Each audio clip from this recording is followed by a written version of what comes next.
kishte parti, të gjithë njerëzit e Kosovës duhet të ngrejnë zonën e vet përpara krejt mekanizmave botnor, le të shohin se Kosova qëndron për lirinë e vet, për shtetësinë e vet dhe për vlerat e veta që quhen këtë rast ushtria shqiptare e Kosovës. Pra është një urgjencë, zotri Arifi, që të ketë edhe një zë institucional. Jo veç zë i popullit, por edhe zë institucional. Ne jemi populli më i varfër në Evropë. Ne jemi populli më i mbrapambetur në Evropë. Në gjitha ranglistet jemi të fundit në Evropë. Ne nuk e kemi luksin jo 2 vjet, po asnjë ditë mos me pas qeveri.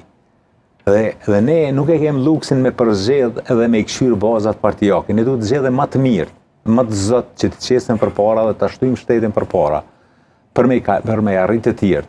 Është katastrofale për shembull në proceset për integrimi Malezi është shumë afër se sa na. Pse na të mos jemi aty? Mos harron vitin 2001-2003 kur s'kemi qenë as shtet, kemi qenë përpara Shqipërisë. Gjithë po na kalojnë. Nuk ka investitor të jashtëm që dojnë me investu në Kosovë.